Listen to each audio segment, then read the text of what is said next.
It's a great opportunity to be going to listen to everything about the real estate world, how a young man built an empire out of the real estate business, and how he established more than one business. How also to get to be a senior advisor and a high position in the real estate market. Dan, could you please introduce yourself and what do you do for business? Sure. Yeah. Hey guys, I'm Dan Lewkowicz. I'm a senior advisor currently at Fortis Net Lease. I am a commercial real estate investment broker, which means that I help individuals buy, sell, purchase, analyze commercial property. So shopping centers, hospitals, tire stores, pharmacies, strip centers, et cetera, et cetera. And I'm from Detroit, Michigan, which is where I live now. And I've been in this industry in one shape or another for almost 10 years. Why did you start in this business? I started this business because I moved back to America, actually from Israel. I was looking for a home to purchase for my family. And I noticed that there was a house available for sale that was totally finished and ready to go. And then there was one across the street that was owned by a bank. This was during the recession. So I ended up buying the one that was owned by the bank, and I did all the renovations and I loved it. Now, a few years prior, I ran a sales department for a company that I helped start called Disability Made Easy, LLC. And it was a barrier-free home modification company. So we would renovate houses to make them handicap accessible for people who had illnesses or injuries and couldn't, needed to stay in their home. So I had always had this love for construction. And when I bought that house, I really got excited about it. And I remember my friends used to joke with me. They'd say, Dan, what are you going to do when you're finished building your house? Like, what are you going to do with your life? So I said, I don't know. So I ended up buying another one and another one and another one. And I just started really getting involved in real estate investment. And then after that, I was looking for a job. So I looked for a job as I ran a sales department for a title insurance agency because title insurance is very elusive to most people. So I wanted to learn about it.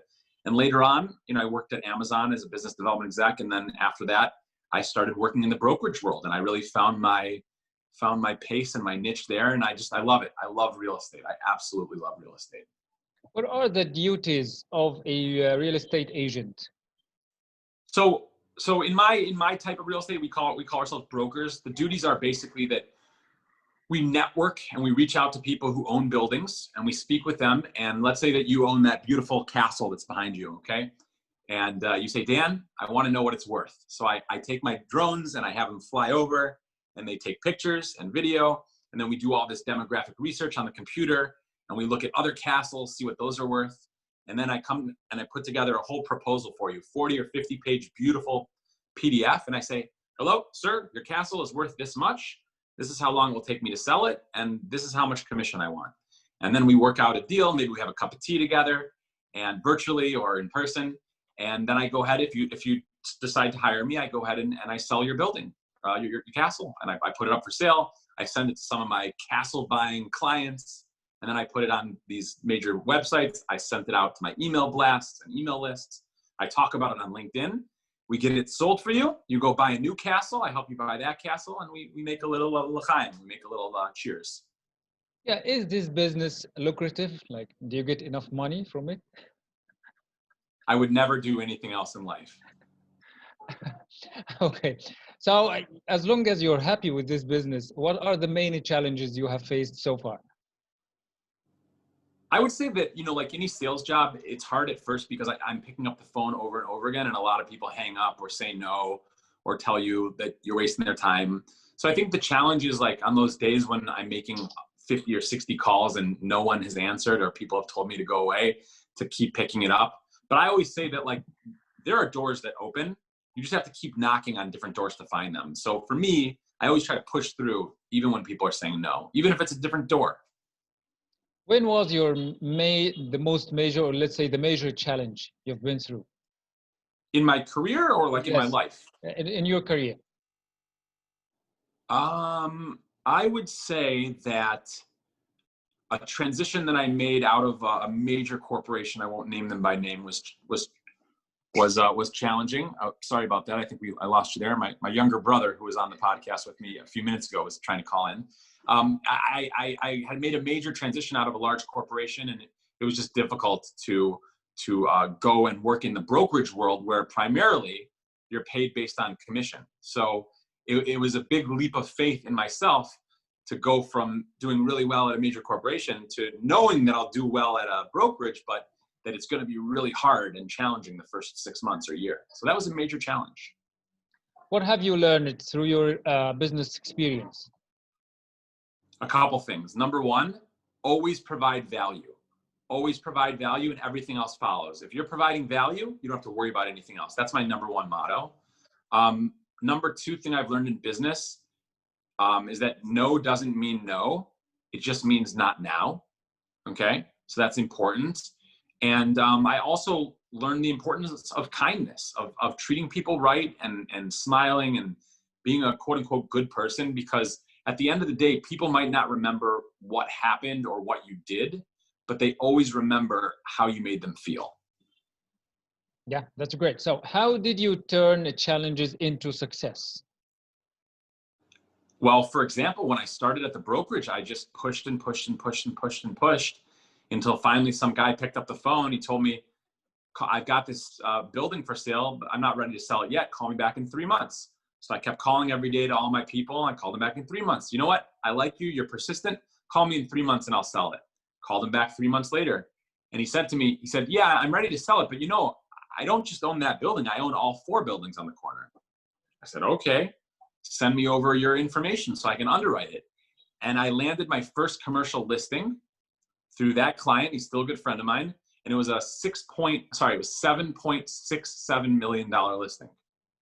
Oh, yeah. Yeah. Oh, yeah. Oh, yeah. Oh, yeah. Okay. Oh, yeah. So let's go to the people. How do you evaluate or assess the people way the people think, and what do you want to change about it? In my clients, or like in the world, or what do you mean? Yeah, the world, the people in general. I think I want people to open their minds, because I firmly believe that inner reality creates external reality. So I know that when my story about myself and the world is a positive story and is a healthy story, then my reality and my experience in external reality is healthy and positive. So I want people to challenge themselves. I challenge you to open your mind and to change your story to the story that you want to tell about yourself and about the world.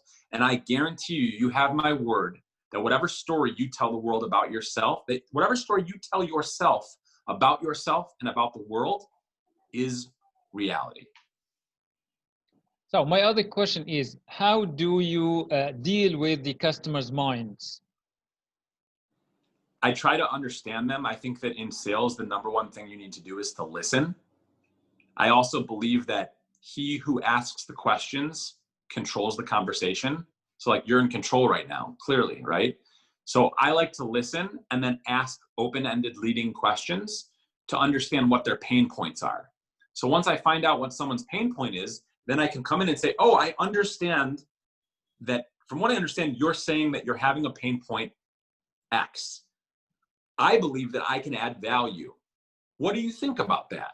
And then they say, oh, okay. They understand that I hear them and I validate them. They understand that I know and understand their pain point, and I've added a potential solution. I didn't tell them it was a solution. I asked them what they thought about the potential solution.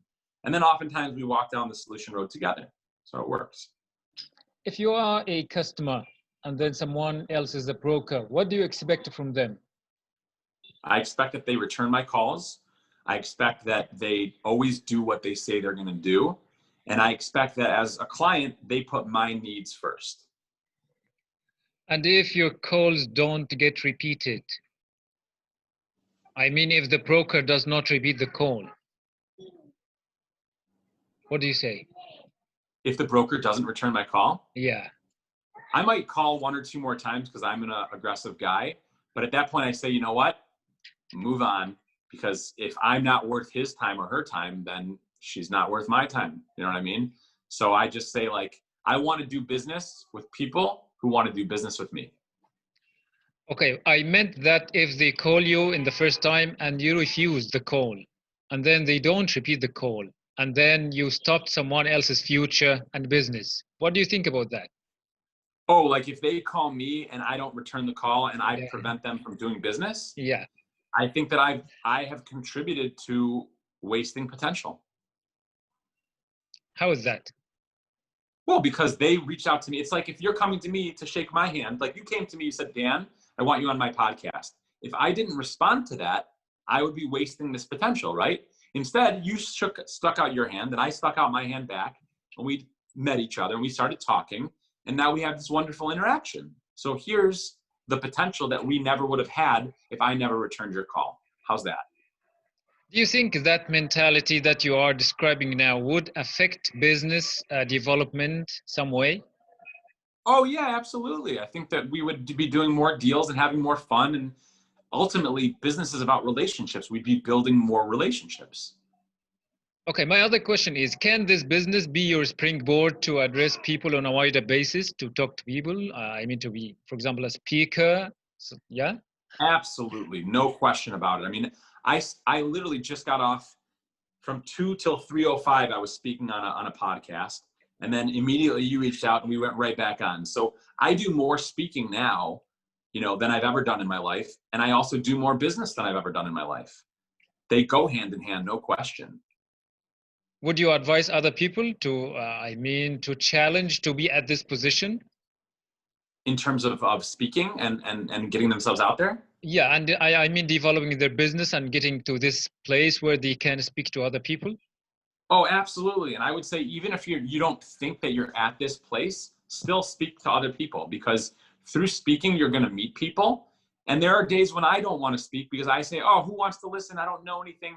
But all that's just a negative story. That's an inaccurate story. So when I redirect and recalibrate the story and say, wait a minute, I have value to offer. There are other people. If I go and say, I don't want to speak, I'm not returning the phone call. I need to return the phone call. And when I return the phone call, I can build beautiful relationships like this. Yeah, it's a great thing. I need to return the phone call. Okay, so That's your idea. You created it. Yeah. I need you to eat some of your chocolate until I read my next my next question. Yeah, eat some. He's Yeah. giving me a hard time. He's telling me Yeah, not to eat just chocolate on the video. Okay. Yeah. So if we go to starting a business, what are the main requirements to build a survivable business? Number one is scalability. What that means is, I'm eating all this chocolate. What that means is, I don't care if you make 1 penny per sale or $1 million per sale. If you can't scale your business, you can't grow your business. So number one is you need something that's scalable, okay? Mm-hmm. If I want to, this is one of a kind artwork, okay? I was in San Francisco and I saw this sunset and my phone died and there was a photographer there and I paid him money to take a picture, put it on canvas and mail it to me. Every time I look at this, I go back to that technology festival conference in San Francisco in 2013. If I was creating these and I could only create one of them, even if I could sell it for $1 million, I can never scale this. I can never recreate this moment, right? But if I'm making, something else, maybe hats or something like that, and I can scale them, I can make 1 hat and 2 hats and 10 and 100 and 1 million. Yeah. Even if I can make $1 million on this and only $5 on this, I will still make far more money. So scalability is very important, number one. Yeah. Number two, you need a business that you're passionate about and that you believe in, right? Because if you're passionate about it and you believe in it, it's never going to be working. It's always going to be fun. Number three, I think that a person needs to look inside and see where they shine and how can they put their light out? How can they put their light out into the world? Sorry, we did that again. Where do they shine and how can they put their light out? I think that a person needs to think about where do they shine and how can they put their light out into the world? So if I know that I shine in interacting with people and I can put my light out into the world by attracting great people and inspiring them and building them and growing, then that's what I should be doing. So I would challenge everybody the same. So those are just a few tips that I would say that you should consider when you're starting a business. And number one, you should know that the number one thing you can invest in, even more than investing in your business, is to invest in yourself. Examples of those are a few examples of success in business and some tips. The number one thing you can invest in, even more so than investing in your business, is investing in yourself. Yeah, that's amazing. Sometimes that means eating chocolate. Yeah, go ahead then.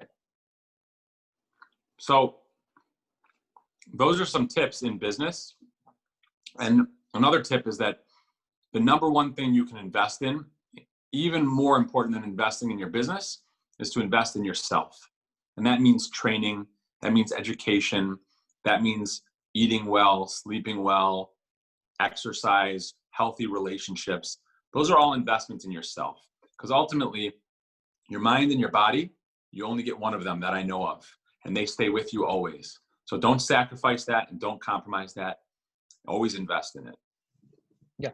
What else would you like to say? Thank you. First of all, I'd like to say thank you for doing this. I think it's wonderful. And I would just like to say that if there's anything I can ever do for people, I would love to help as best I can. I'm very active on LinkedIn. You guys can follow me. You can find me at Dan Lewkowicz, D-A-N, last name is Lewkowicz. And if there's any way that I can add value to anybody out there, I'm happy to do whatever I can to do it. So thank you very much. Appreciate it.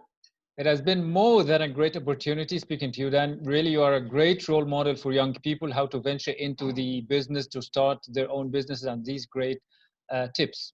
Really, thank you for your time and help indeed. Yes, appreciate you. How do you think you can add value to the young people who are looking for starting their own businesses? Oh, that's a great question. So number one, I'm always happy to help if anybody wants to reach out. I believe that commercial real estate is an incredible opportunity, especially in today's world and today's markets with today's geopolitical and economic uncertainty. I'm excited. This is the greatest time to be alive, in my opinion. And I am happy to help if anybody wants to reach out, if anybody wants some knowledge or information.